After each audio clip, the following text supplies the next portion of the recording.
Ассаламу алейкум, урматтуу мекендештер, жалпы Тез кабар каналынын көрүүчүлөрү, көңүл буруңуздар. Учурда биз Ысык Көл облусунда жүрөбүз. Булан Согутту деген айылы. Бул Булан Согутту айылы Боз Териден күн чыгыш тарапка карай бир 5-6 километрдей жүрсөңүздөр, Булан Согутту айылына келесиздер. Оң тарабыңыздарда Карвен Ысык Көл деген пансионат келет. Булан Согуттунан чыкканыңыздардан кийин эле ушул жерден эле сиздер солго бурулуп, түптүз өйдөгө Булан Согуттунун дачасына чыгып келе бересиздер. Бул жерде азыр 1 гектар участок сатылат экен, жалпы участогу. Бул жерде 17 участок катарынан сатылат. Жалпы аянты 1 гектар болуп калат. Бул жерде гүл өстүрө турган чоң теплица экен. Азыр ээси менен чогубуз. Ээсиге буюрса суроо жооп иретинде сиздерге толук түшүндүрүп берүүгө аракет кылабыз. Жана мындан сырткары сиздерге дагы да түшүнүктүү болуш үчүн бул участоктордун үстүнөн дрон менен да катар көрсөтүп түшүндүрөбүз. Жалпы 17 участок, аянты 1 гектар. Ассаламу алейкум. Байке кандайсыз, жакшысызбы? Ден соолуктар жакшыбы? Иштер жакшыбы? Бул жерде участокторду өзүңүз айтып берсеңиз. Канча даана участок, катар жайгашканбы же шахматный жайгашканбы? Эки көчөнүн ортосунда 8 участок жайгашкан. Эки көчөнүн сквозной, сквозной. Анын маңдайында 5 участок жайгашкан. Ал дагы 5 участок бири-бири менен чогуу кошулган. 8 участоктун маңдайында эле. 8 участоктун маңдайында. Андан өйдөрөөк чыксак 3 участок чогуу жайгашкан. Анын маңдайында 1 участок отдельно турат. Отдельно жайгашкан. Эми бир суроо берейин сизге. Ушунун баары чогуу сатылабы же участок катарында бөлүп да сата бересиздерби? Мунун баары чогуу сатылат. Баары чогуу сатылат. Андан өйдө жактагы 4 участок өзүнчө сатылышы. Ал эми бөлүнүп турат да, өйдөрөктө да бир аз турабы? Ооба. Ошол себептен бөлүнүп сатылгандагы мүмкүнчүлүктүү бар. Аны эми видеодо сиздерге буюрса көрсөтүп түшүндүрүп беребиз. Мына ушул жол менен келе берет экенсиздер. Бул жерде катарынан көчөлөр жайгашкан. Биз азыр ушул көчө менен кирип көрсөтөбүз. Бул эң акыркыдан мурдакы көчө десек болот. Бул жагында эң акыркы көчө бар экен. Негизи катарынан жайгашкан 8 даана участок мына ушул тушта экен. Наркы көчө менен да кирсеңиздер болот. Биз азыр бул жагы менен киребиз. Анткени себепти 8 участок сол тарабында көчөнүн, 5 участок жолдун оң жак тарабында. Туура айттыкпы? Туура. Жүрүңүз анда биз сирага кирип көрсөтө берели. Бул участоктор не отургузгансыздар теплицаларда? Гүлдөн бөлөк. Теплицаларда гүлдөн тышкары инжир бар, жүзүмдөр бар. Жүзүмдөр, помидор, бадыраң. кыскасы дыйканчылыктын баардык түрү. Дыйканчылыктын негизи Кыргызстанда өсө турган өсүмдүктөрдүн баары, мөмө жемиштердин баарын эле өстүрсө болот. Бүгүнкү күндө бул жакта основной биздики гүлдөр, гүлдүн түрлөрү. Бул гүлдү каяка экспортко же Кыргызстан ичинде сатасыздарбы? Кыргызстан ичинде сатылган гүлдөр. Азыр уже өсүп турабы гүлдөрүңүздөр? Бул гүлдөр жайгыш өсөт. Бул жерде температура орточо эсеп менен 35-40 градусту сактайт. Кышкысында эле жайгысында эле. Демек, бүт парниктер, теплицалар кышкыга жайгыга ылайыкташтырылган. Суу кандай биякта? Суу боюнча айтып кетсем, бул жакта суу менен эч кандай проблема жок. Булактын суусу келет, трубопровод менен. Ал трубопроводко атайын емкосттер бар. Мындай көрсөңүздөр болот. Ушундай емкость 50 тонналык емкосттер да бар. Канча даана бар бунан? Мындан экөө бар. Ар жакта морской контейнерден жасалган Емкость балдаган. Емкость дагы бар. Аяка дагы насосу жок. Самотек менен келет. Тоодон. Анын баары отстаиваться этилип, жылытылып бир аз. Эми күндүн нуруна өзү жылып, анан өсүмдүктөрдү сугарганга дагы пайдалуураак да. Жакшы. Эми парникттерди биз сире көрбөйлүбү, Ушул жерден кире беребизби? Ошол жактан кире беребиз. Демек, могул экен да 40 тонналык катсой негиз ушул экен, Ооба. Бунда демек 40 тонна суу бар. Учурда. Бул тоодон түз эле келет буга, Тоодон түз эле келет. Жакшы. Сонун. Жалпы канча үй бар бул 17 участоктун ичинде? Жалпы жашай турган жашаганга 3 үй бар. Кайгынан киребиз? Түзгө эле. Жакшы. Мондай теплицанын астына жана кое турган эмелер да бар турабы? Подставка баягы. Гүл отургузганга, помидор. Ылдый жагында да, өсү жанында бул стеллаж болуп турат. Бул жактарга атайын пакеттер менен жабылып, грунт, топурак төшөлүп, анан кийин гүл отургузат. Любой нерсе отургуза берет. Любой нерсе отургуза берет. Мына караңыздарчы. Ойбой. Гиластар, черешнялар жайнайт кой, жайнайт. Бул өзүнчө эле бир бул дүйнөнүн бейишин жасап коюпсуздар го, сонун. Бул жагында алмалар, өрүктөр, эми ичи укмуш да. Ичи укмуш экен. Бул жакта пока запасной эмелер окшойт булар, теплицалар окшойт, Булар жанындагылары. бул жак гүл, бул роза гүлдөрү. Бuyагындабы? Оң жакта роза гүлдөрү, биякта. Роза гүлдөрү азыр булар. Үстүн ачып таштадыңыздар. Сезон пока буларга жок да. Азыр сезон эмес, Мынакей, теплицалардын ичтеринде бир сире башпагып көрсөтөйлүчү. Бунун баарына гүл отургузасыздарбы? 3 катарына тең, Ооба, 3 катарына тең гүлдөр отурулат. Бул жакта суулар өзүндө бар экен уже. Ар бир теплицада ушундай 1 кубтук 1000 литрлик емкосттар бар. Үстүндө жүзүмдөр бар экен. Ар бир ушундай теплицада атайын жүзүмдөр бар. Эми бул жүзүм Эме кириптир, ток кириптир, освещениялары, бардыгы кириптир. Астында капельный орошение полный суу карат экен. Бул жагында мынакей гүлдөрдүн түрлөрү. Буну азыр деле иштеп турабы булар бардыгы? Булардын баары азыр иштеп турат. Азыр көрсөңүз, ар жакта температура чейин эме бар. Ошол жактан барып көрсөңүз болот. 39-40 градустун тегерегинде Азыр деле. температура. Ооба. Демек гүл температураны чоң талап кылат экен да. Так, мындан кийин дагы мына катарынан теплицалар сиздерге биз үстүртөн да бир сире көрсөтүп атабыз. Мына ушул клёнкалар менен жабылган бардык теплицалар жалпы канча дана дедиңиз теплицанын өзү эле? 20 дана. 20 дана теплица бар. Бардыгында основной гүл өстүрүлөт экен, Основной гүлдөр өстүрүлөт. Гүл өстүрүлөт. Ар жагына барсаңыз деле жүзүмдөр өстүрүлүп турат. Анан төрүндөбү? ооба, бул жактын азыр отоплениясын көрсөңүз, бул жак деген азыр 40 градуста атпаймбы?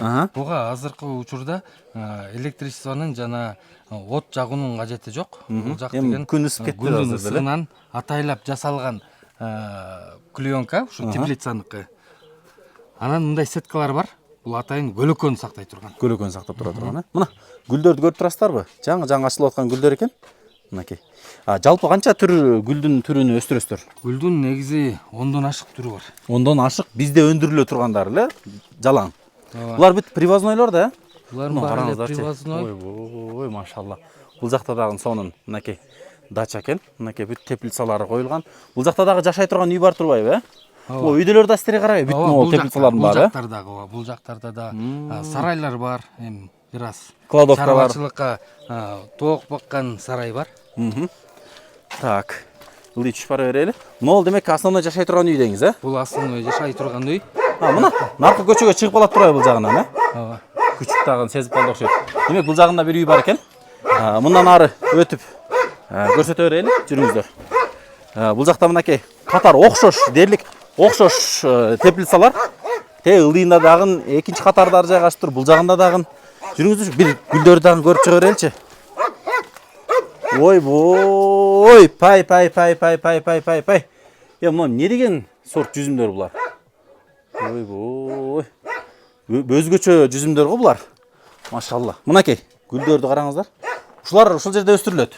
Бүт баары ушул жерде өстүрүлүп, жума сайын 3 күн, 4 күн сайын гүлдөрдү өсүп, чогултуп Сатасыздар кадимкидей эле бизнес. Ооба, бул гүлдөрдү сактай турган жай да бар. Ушул жердеби? Ушул жерде атайын морозильный камера деп коебуз. Морозильный установка менен погреб сыяктуу болуп жасалган. Ал жакта ошо гүлдөр 1 айга чейин сакталып турса болот да. Негизи сыртынан караганда бир бадырың помидор эле тигилгенге окшош көрүнөт экен. Бирок ичине кирсең вообще бөлөк жумуш турбайбы, караңыздарчы. Мына эмне гүлдөр эми булар? Бул каалы деп коебуз. Каалы жана ак. Розабы же башкача болобу? Жок, бул күлөк сыяктуу болуп өскөн. Бардыгынын үстүнө монтип жүзүмдөрдү отургузуп койгонсуздар. Бул жактан кара жүзүмдөр уже бушуп калыптыр, Остиет окшойбуз. Мына караңыздарчы. Астында гүл деңиз, Үстүндө жүзүм. Машалла. Мына караңыздар. Булар бушуп калды уже. Бышты буларда. Охо. Мына дагы бир жума бар экен да мынанын эзилишинечи. Мына жашылдар бир аз кийинирээк пишса керек, Ошто буша элек жүзүмдөр азыр көлдө бошоп атат. Машалла. Мына ошто буша элек эмелер, жүзүмдөр көлдө уже бушуп атыптыр, машалла. Мына биякта эми. Мына кечкилер дагы бар экен, биякта. Сонун. Демек, өзүңүздөр байкап турганыңыздарда биз азыр мына теплицалардын эң ылдый тарабына келдик. Жалпы бул жагында азыр иштеп аткан көпчүлүк теплицаңыздар мына 8 участокто жайгашыптыр, 8 участокто анан 5 участокто бар да теплица. 5 участокто. Экөөнүндө теплица. Жогорку участоктарда эмне кыласыздар? Жогорку участоктарда эми бак дарактар аякта. Бак дарак. Эми эгер керек болгондо деп туруп алгансыздар да эми аны деле, убакыт саат менен. Мына бул жакта деле 1 тонналык суу даяр. Астында бүт капельный кетиптир. Бүт монтип бир учурда эле бардык теплицанын ичидеги нерселерди бүт сугара берет экенсиздер да. Сонун негизи чындап айтканда теплицанын көптүгүнөн башың айланат экен. Кайсынан кирдим, кайсынан чыктым депчи. Азыр эми мына ысыктыгына байланыштуу. Ойбой. Бул жакта бөлөкчө гүлдөр го уже, Мынакей. Азыр эми бул баанын ичине бүт бизнес чогуу киреби, секреттери менен кошо? Секреттери менен ушу поливной система ошакта бүгүнкү күндө турган. Нерсенин бардыгы. Баары үйдөгү мебелдер менен. Эми үйдө азыр эми кишилер жашап атыптыр, аны көрсөтө албайбыз. 3-4 бөлмөлүү кадимкидей эле үй экен. Бул жакта дагы мынакей өзгөчө гүлдөр. Караңыздарчы. Мына кадимкидей эле бир букетини 1,5 миң, 2 миң сомдон сатып алып аткан гүлдөр мына ушул жерде өстүрүлөт экен. Караңыздар. Мен чындап эле көлгө мындай эс алган эле келишет го десем, бул жакта демек бизнестин түрүн жасаса болот экен да, машалла. Өтө сонун. Жалпы аянт 1 гектар дедиңизби? Общий. 1 гектарга чукул ушу 85 соток. 85 соток чыгат, а? Так, бул жагында дагы жүрүңүздөрчү. Бул не эмеби? Кыкпы же топуракпы? Ошол гүлдөрдүн арасын отогондо, гүлдөрдүн момундай сабактарын алып ушул жака чогултабыз бүт баарын. Топурагы менен жогу, Чөптөрдү отогон чөптөрдүн баарын топурактары менен чогултуп, ушул жерден бул перегной болот. Перегной болгондон кийин бунун баарын электен өткөрүлүп, кайра сатасыздар же иштетесиздер? Кайра иштетебиз, ушака колдонобуз, анан керек болсо алабыз дегендерге да анысын дагы беребиз. Сатабыз. Демек, бул деле өзүнчө эле убакыт саат өтүп бизнес болуп калат экен, акча болуп калат экен, Бул кадимкидей эле жанагы гүл саткан магазинде сатып аткан топурактар да. Өтө сонун экен. Мунун баарын зерикпей жасап чыктыңыздар ушунун баардыгын, Ушул жүзүмдөрдү көрсөңүз болот. Бул жүзүм сортун айта албайм. Бул негизи бышкан кезде, толук бышканда бул 10 чакалык чакага 10 литрлик. 10 литрлик чакага бир кист жүзүм болот, батат да. Демек, бирөөсү ошончолук чоңоюп кетет. Бирөөсү ушунчалык чоң болот да. Машалла. Не деген сорт эми бул? Караңыздарчы, өтө сонун экен. Демек, жүзүм дагы, демек, нол гүл менен чогуу бир температурада өсө берет экен да? Ошо жүзүм дагы ушул гүлдүн температурасын жакшы көрөт. Анан бияктан көргөндөй эле ошо помидорлорду өстүрсө болот. Мына помидорлор дагы. Эми парник болгондон кийин бүт парник өсө турган нерселерди чогуу өстүрө берсе боло берет. Бул уже 3-чү партиясы жүзүмдүкү, помидордуку. Так, жүрө бериңиз. Анткени буга чейин уже бышып бүттү эле. Аны жеп койдук да. Ооз тийип да турасыздар. Эми бул күнүмдүк жайгышы, күнүмдүк салат кылып жегенге ушундай. Өтө жакшы. Машалла, азаматсыздар. Бул баягы го. Бул жерде декоратив. Эмне аты? Декоративный самшит деп коебуз. Самшит. Самшит, карагат, черешня. Черешнянын бул жак баг экен, Бул жер теплица эмес, могу жери бир 5-6 сотик жери атайын баг экен. Караңыздар, черешняларды, бул жакта өрүк, алма, алмурут. Бул аллея черешня деп коебуз. Бул жак жалаң черешня отурулган оң жагында. Мынакей, караңыздар. Тетеде уже бышып атыптыр. Мына жерлерде мына уже көгөргөндөрү көгөрүптүр, машалла. Негизи быйыл суук болуп, кар жаап салгандыктан черешня азайып азыраак болуп калды. Негизи мынтип жаачы маселе да, карчы. Кар көпкө кетти, көпкө кетпеди. Анан май айында ушу черешня гүлдөп турган кезде. Мына баягы бычий сердца деген неме эмеспи бул? Аябай таттуу экен мына, аябай. Мыналар, машалла. Баягы гүл сактай турган немеңиз каякта? Түз элеге бара берсеңиз. Черешня өтө сонун болуптур, машалла. Бул жакта дагы жашаганга үй бар турбайбы, Бул жакта, урматтуу мекендештер, мына азыр эле айтып аттык элек, машалла. Мына булар эми сохранение кетип атабы, сактаганга? Бул сактагандан чыгып азыр Бишкекке кетип атат да, сатылганы. Машалла. Мына көрдүңүздөрбү, даяр бизнес. Кыздарга белек кылганга ушундай гүлдөрдү бериш керек. Ушундай канча? Базарда өлдү дегенде магазинде 1000 сом алабыз. 1000 сомдон жогору. 1000 сомдон жогору. Жакшы. Эмне подвалга чөбөрөбүзбү? Подвалга берсеңиз. Мына жана айтып кетпедим беле, каалы деген гүл. Ушуларбы? Чоңдор да. Так. Бул жакта турат. Гүл сактай турган подвал деңиз, Холодильный установка. Ох, ичи жаман суук, бул таш менен жасап чыгыпсыздар да бул жерде, Бетон, таш. Бул жакта стеллаждар даяр экен демек, Стеллаждар даяр экен. Бул жакта мынакей холодильник, оборудование турат экен бул жакта. Машалла. Жана теплицалардын биринде да ушундай клубникалар өстүрүлөт. Ой.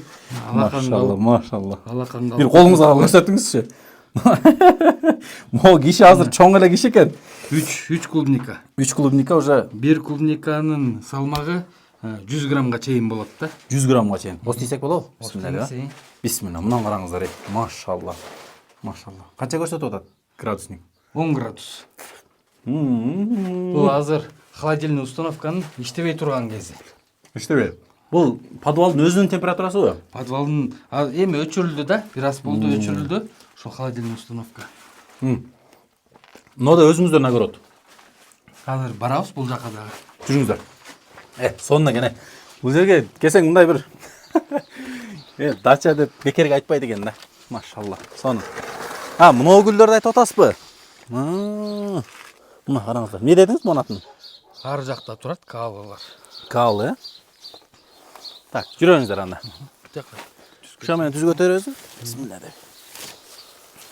Бул жакта да жашаганга шарт бар үйдө, Бул жакта жашаганга шарт бар, анан бул жагы жанагы темир анча-мынча бирдемкелер жасаганга, мындай стеллаждар жасаганга дагы инструменттер, мастерскойлор бар. Жакшы. Мына жана айтып аткан 40 тонналык мынакей бочка, эме, контейнер. Ушуну эле бүт мынтип астыларына винтилдерди коюп, ичине бүт суу толо берет. Ар жака дагы барып көрсөңүз болот. Ар жакта көрүп коелучу. Демек бул система бүт изине түшкөн. Өйдө да бул жакта дагы бочкалар бар турбайбы? Суулардын мынакей. Караңыздар. Бул система сууну насосу жок. Ушул өдө жактарга чогултканга жана сууну жылытканга мүмкүнчүлүк берет да. Бул жактан суу келип эле отстаиваться этип. Ата тоонун прямой муздак суусу гүлдү үшүгүрдүрүп койсо мүмкүн да туурабы? Гүлдүн тамырына бул доо келтириши мүмкүн да. Доо келтирет да бул эми. Келтирет, ачык эле. Ооба. Суук нерсе да. Бул жерде жүрсөң, баягы нары бери отуруп басып эле тоюп калат окшойсуң мындай мөмө жемишке, Өтө сонун экен. Эме, байке. Бул эми жалпы баасын канча деп атасыздар? Жалпы баасы ушу 17 участоктуку биригип $300 $300,000. $300,000. Жакшы. Мен кезектеги суроолорду да бере берейин. Бул жерде азыр эме сиздер айтып атпайсыздарбы? Гүлдүн бизнеси депчи. Мунун баарын өткөрүп берсеңиздер. Бул жерде жерлер, участоктор бир адамдын атындабы же бул жерде участоктордун баары бир адамда. Кызыл китеби менен. Бир адамдын атында демек, Алат бүт өткөрүп бересиздер, Бул жакта бүт гүлдөр турбайбы? Караңыздарчы. Машалла. Баягы кээ бир элестете албай тургандар мына ушундай жерде сиздер подарка берип аткан эле кадимки ошол розалар, тюльпан дагы эмне 10 түрлүү сортто гүлдөр ушундай эле парниктерде өстүрүлөт экен. Бул гүлдөрдү сиздер Ысык көлдөн көрүп жатасыздар, туугандар. Мына ушул гүл бизнес жалпы сатылат. Эгер араңыздарда бизнесмен эжелер, байкелер кызыксаңыздар, мына ушул жерди колго киргизип калыңыздар. Бул жерде жалгыз эле гүл эмес, мынтип клубника бизнесин дагы караңыздар. Бир 20 сотик, 15 сотик жердин нерсесини кичинекей эле бир парниктин ичине мынтип 2 катар кылып батырып коюптур. Мунун ичи азыр аябай ысык. Мына градусник бар экен, бир градусник менен көрсөтүп коеюнчу. Мына 39 градуста атат.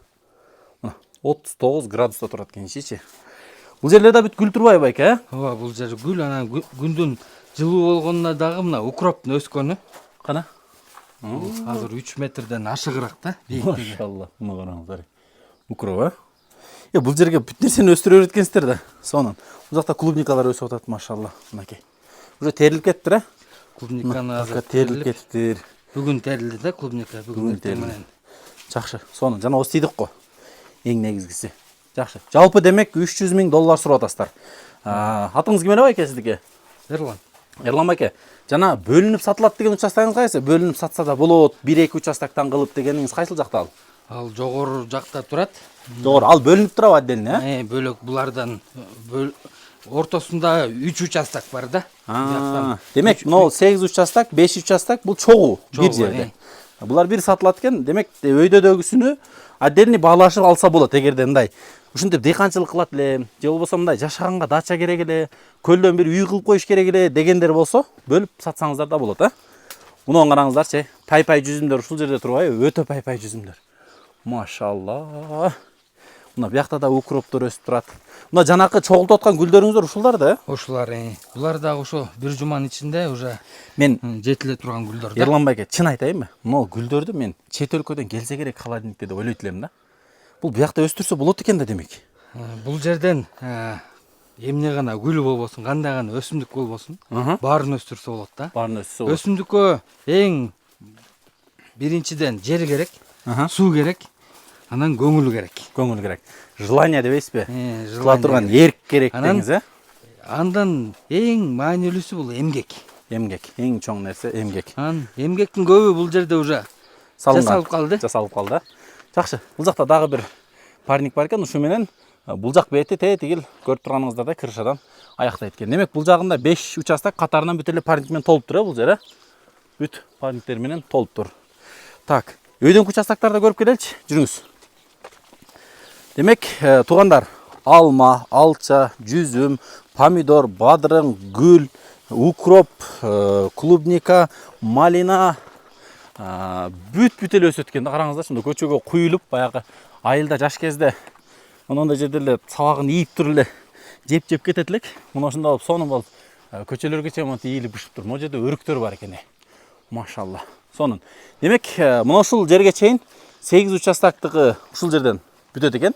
Мындан ары 3 участок катарынан башка бирөөнүкү дедиңиз, Андан өйдөсү 3 участок силердики. Ооба. Сол жагында катары менен турган 3 участок, анын маңдайында жалгыз турган бир участок бар. Аны деле барып көрсөтүп коелу, эми ушунча болду. Видеонун ичинде бүт көрсөтүп коелу. Демек, ушул мына бөлүнгөн өйдөдөгү 3 участок менен 1 участокты бөлүп сатсаңыздар болот. Анан алмашуу жолдор дагы барбы? Ушул 4 участокка өзүнчө бөлүп сатканга, кандайдыр бир алмашууга, шаардан үй, квартира, андай варианттарда карай бересиздер, карай беребиз. Эгерде шарты туура келсе, алмашууга макулбуз да. Макулсуздар. Бияга каерден башталып калат? Демек, могу өйдөдөгү 3 участок, анан дагы 1 участок менен чогуу канча соток чыгып калат примерно? 85 соток чыгат да, общий баасы Общий, бар. Ар бир участок 5 соттуктан бөлүнгөн. 5 соттуктан бөлүнгөн. Жакшы. Эми өзүңүздөр келип баалашып көрсөңүздөр болот экен. Эгер жалпы алам десеңиздер, анда общий эле ушул баганын ичине эле киргизип, бул жактарды да кошо алып алсаңыздар Бул болот. жактан баштап бүт эле. Могу силерге карайбы? Ооба. Бул үйдөн башталат экен. Биягы те машинага чейин экен, Жакшы. 3 участок бул жерде. Демек, берге чейин 1 участок, тетерге чейин 1 участок, төрү 1 участок. Ушул столбалар менен бөлүнгөн да участоктор. Дагы 1 участок кайганда? Дагы бир участоктун оң тарапта. Аны деле барып көрсөтүп коелу, Ошо менен анан Ал буюрса, предпоследний участок да. Жакшы. Сонун. Негизи 1 гектар жерде мындай оңой эмес, чоң, Бунун баарын карап чыгыш. Эми бүт системага түшүрүп, рабочий коюп алсаң оңой эле деңиз, караш, Бул жерде азыр карачу, жасачу нерсе бул мындан ары талкалабай эле ушуну болгону гана иштетип кетиш керек. Бул участокпу, Ооба, ушул участок. Машалла. Мына караңыздар, туугандар. Мына ушул жер пустой участок экен, бак дарагы менен жетилген өрүк-бөрүк, черешня, алма бүт бар экен. Демек, бул 1 участок болду. Анан бул жактан башталат экен. 3 участок катарынан бул жакта, жалпы ошондо буягында 4 участок, ылдыйда 13 участок, Ооба. Ушунун бардыгы сатылат $300 000. $300 000. Калган суроолор болсо, варианттар болсо, биз телефон, видеонун ылдыйына телефон номерлерин калтырып кеттик. Видеонун башында дагы бар. Чалып байланышсаңыздар, байке менен прямой сүйлөшүп, шартыңыздарды түшүндүрүп, эгер гүл бизнеске кызыксаңыздар, гүл бизнес болбосом, такыр эле гүлдү жыйыштырып салып туруп, парниктерге башка нерсе отургузсаңыздар дагы болот экен. Балким клубника, малина азыр эми эң хит болуп аткан нерселер. Ушуларды отургузуп, бизнести жасасаңыздар болот. Же болбосом таптакыр эле алып таштап, чоң пентхаустарды салып, көл тарапка каратып, бүт пентхаустардын көрүнүштөрүнө, балкондорун көл тарапка каратсаңыздар, укмуш эс ала турган жер болот экен. Чын айтып атам, туугандар. Өтө сонун эс ала турган, абасы таза, дыйканчылыкка дагы сонун, эс алганга дагы сонун. Кыскасы, өнүгө турган, өсө турган жер экен. Эгер бизнеске вложение кылам дегендер болсо, анда ушул жерди көрүңүздөр. Видеону шашпай түрдүрүп, аягына чейин түрдүрбөстөн көргөндөр үчүн бизден бир лайк, сиздерден бир лайк болсун. Ушул видеону таратып коюңуздар. Эгерде көлдөн чоң участок издеп жүргөндөр болсо, мына ушул бизнести бир сыйра көрүңүздөр.